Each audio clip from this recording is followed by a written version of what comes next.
We're on. Are we here, Chris? I think we're here. We are at Ibrox. It's a Rangers review.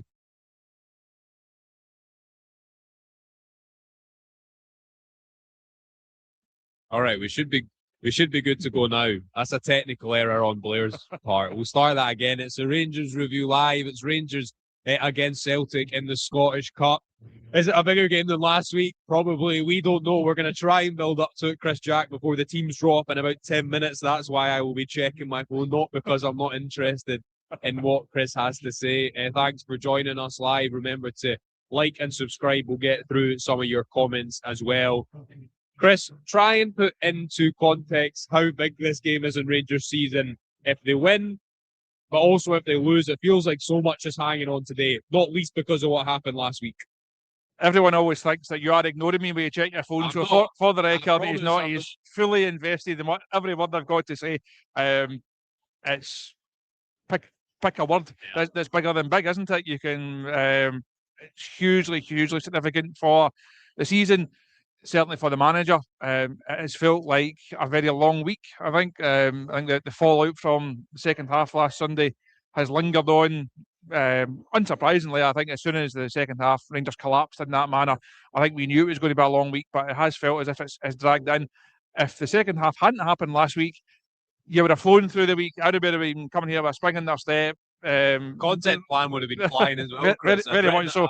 Half time, I thought, here we go, but it was such a.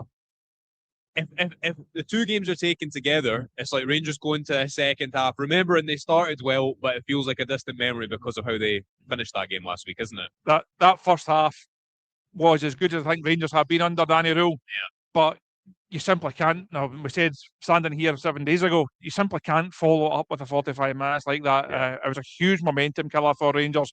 Half time, people were thinking 3, 4, 5. A big 3 points, a statement of intent, gap to Hearts being cut, and everyone's saying looking forward to the final 9 games.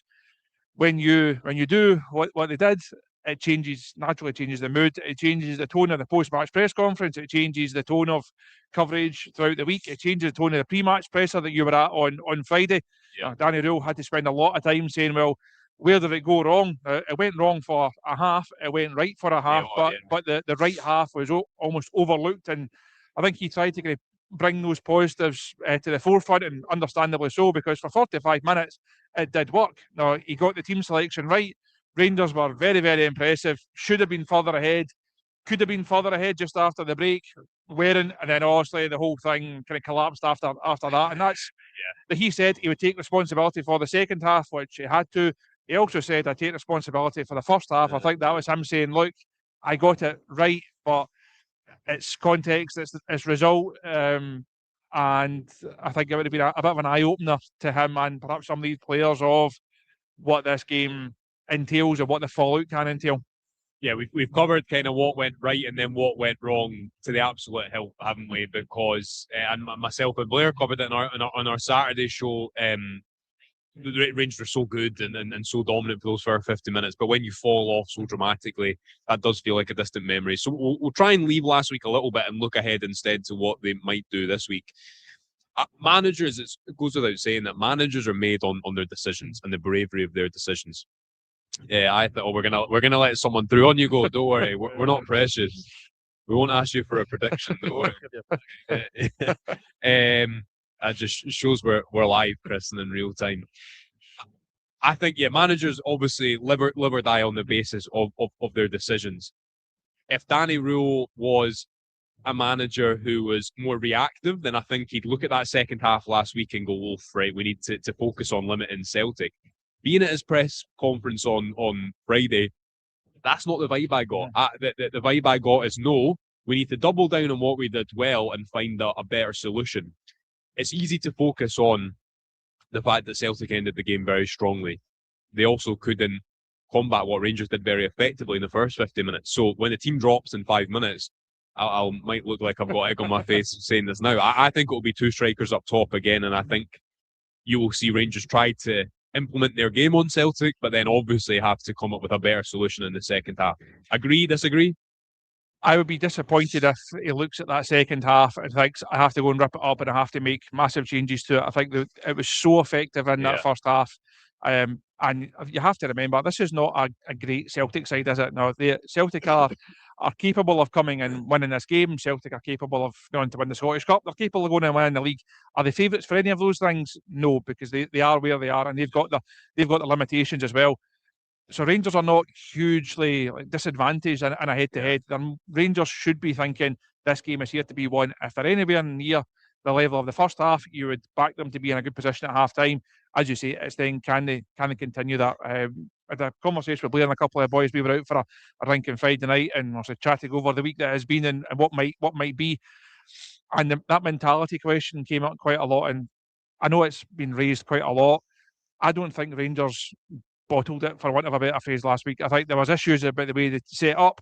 I think a lot of them ran out of legs and they ran out of steam. Once you take Nadiri off, it changed the whole complexion of the team. The Diomande introduction didn't quite work. I thought he played too far forward.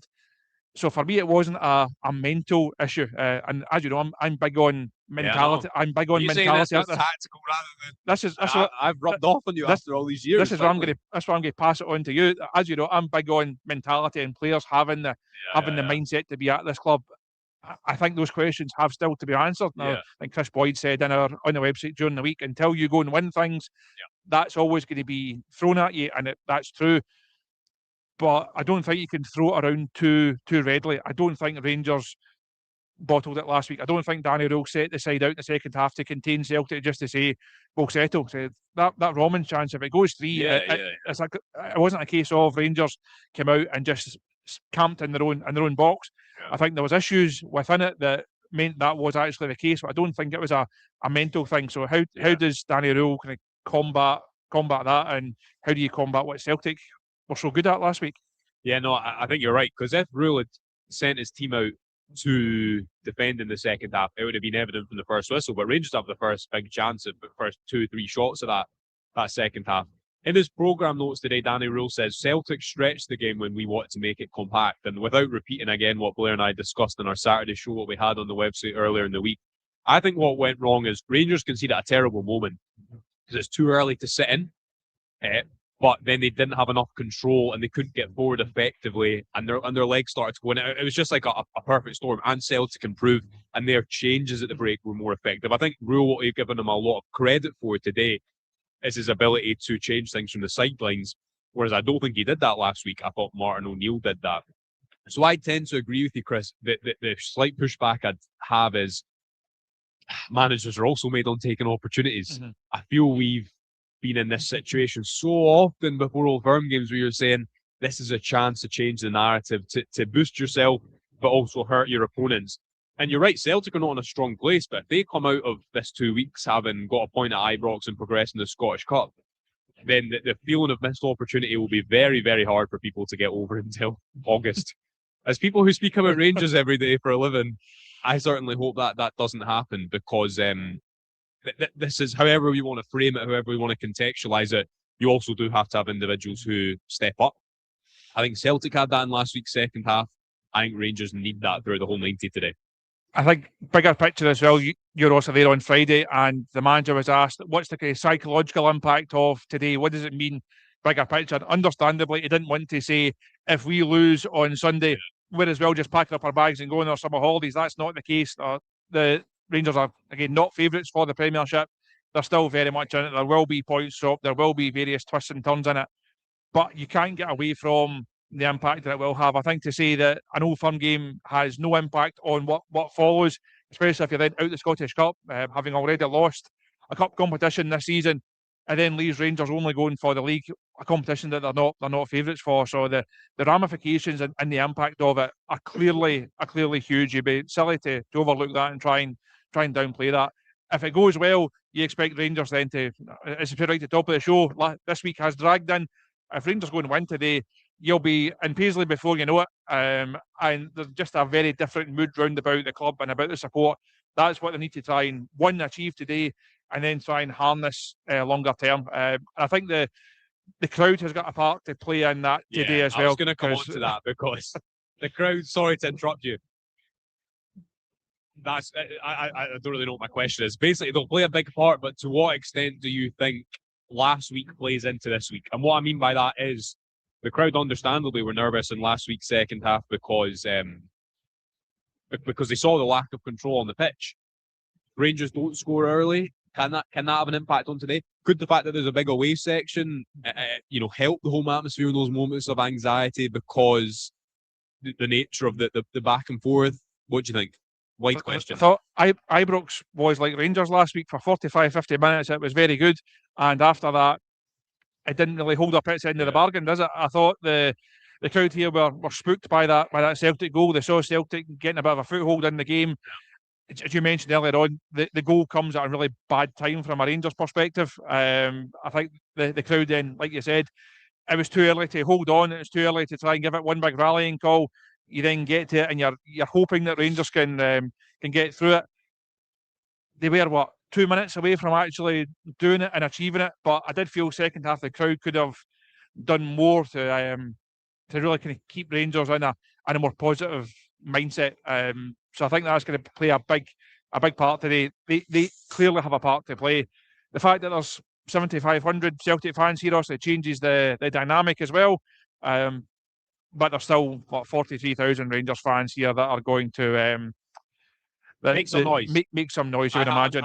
I was padding for time there as you checked your Twitter, so you can now bring us the Celtic team news. For those 10 seconds, I have no idea what Chris said, so I did switch off there. Celtic team news: Sinisalo, Araho, Arthur, Trusty, Scales, Hatate, McGowan, Negrin, Yang, Tenekti, and Maeda. No Cal McGregor. Blair is nodding. There's no Cal McGregor for Celtic. Their benches: Duhan, Banchara, Oxley Chamberlain, Bernardo, Sriracha, Murray, Forrest, Donovan, as well as anyone else? No, I think that's it on the Celtic bench. No Cal McGregor. That's a big factor in today's game. I'm just going to refresh my Twitter as well. Nah, still no Rangers team news. Come on, Rangers. Any chance? No Cal McGregor. That's it's not a bad thing from a Rangers perspective, is it? If you're looking at, and there's no Kieran Tierney either. Both of those players very influential for Celtic last week. And listen, it's an attacking Celtic midfield. They're clearly coming to play.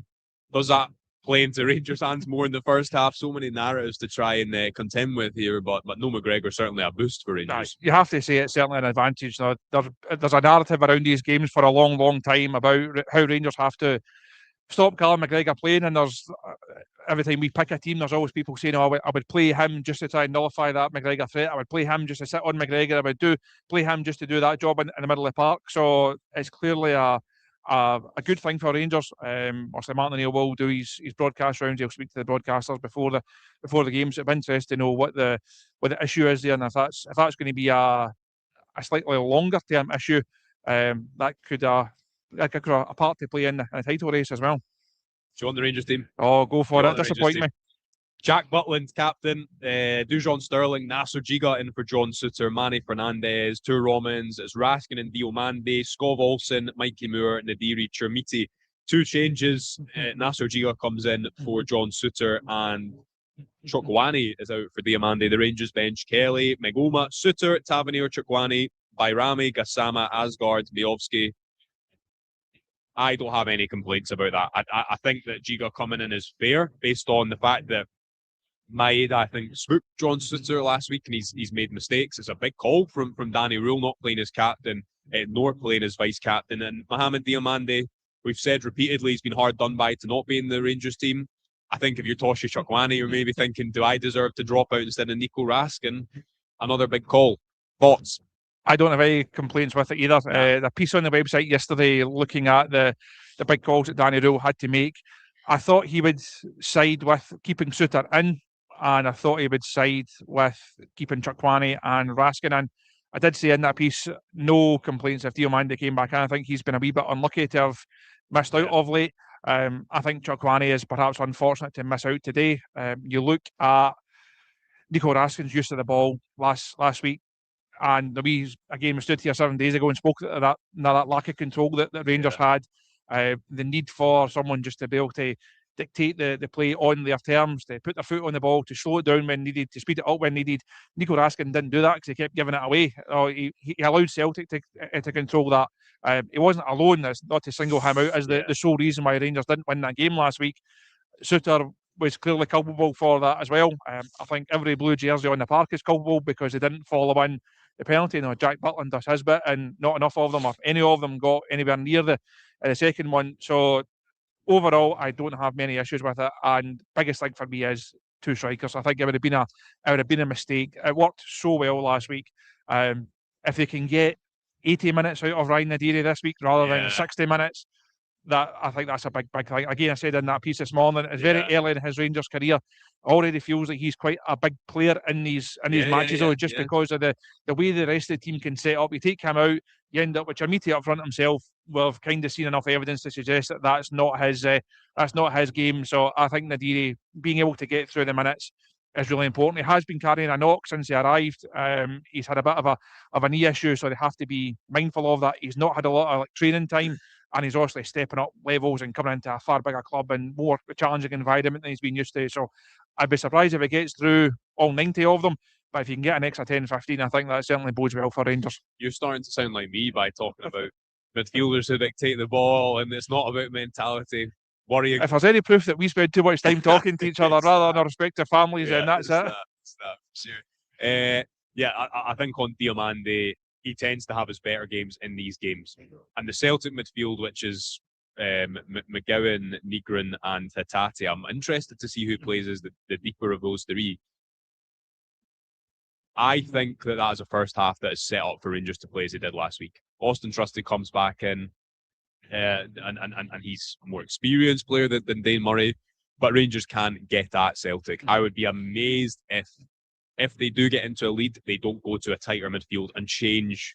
It wasn't just the shape, it was how they pressed. They were still going man for man. I'd be amazed if they don't press more like they did in the second half at Parkhead when they protected the middle of the pitch first. More like a Beale Gerrard kind of shape off the ball. Any final thoughts?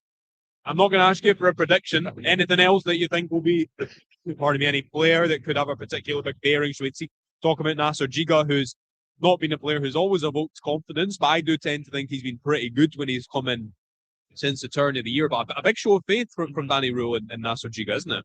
It is. I think at the start of the season, again, it's an awful lot of social media commentary this week about why Giga should come in, because Suter, on form, he doesn't deserve to play. But I don't think it's a case of Giga being infinitely better. I think back to the first few months of the season. He's quicker, he is quicker. He's physical. I think he's also got a mistake in him, but who doesn't? Who doesn't? And John Suter, as we know, does as well. So Can I put something to you, right? The best game that Giga's had, I'll put it to the audience as well. The best game that I think Giga's had for Rangers is Motherwell away, where he kept Masonise quiet. And Masonise, like Maeda, is a very intelligent player with his movement. So I think that thinking comes into it. So I don't have a huge. I thought Rowe would stick with Suter just because you're giving him a new contract. Captain last week. It felt like a big call to make, but fair play to him for making it. And hopefully Giga can come in and not make the basic mistakes that Suter has been making. It feels like every time John Suter makes a mistake of late, it's very costly. Yes. The ones here, you don't have to think too far back to Livingston. It's an unfortunate position for a player to be in. That sometimes they're big mistakes, sometimes they're silly ones like giving away the free kicks at Livingston. But Rangers are being punished when John Suter makes mistakes. So why run that risk again? So it's a fair play for Danny Rule for making that change. It's fascinating, and as we've hopefully conveyed in this build-up, it's a big game. Rangers against Celtic in the Scottish Cup, a huge Old Firm tie here. Join us live on the full-time whistle. Blair will be live with Johnny, myself and Chris. We'll have a recorded video coming to you slightly later in the day. I'm going to try and rest my voice by then. Subscribe for free, please, on the Rangers Review YouTube channel. Really helps us out as well. Don't forget to subscribe to the website to access the best Rangers journalism every day of the week. Until then, Chris and I will speak to you later on. Enjoy the game wherever you're watching it, and goodbye for now.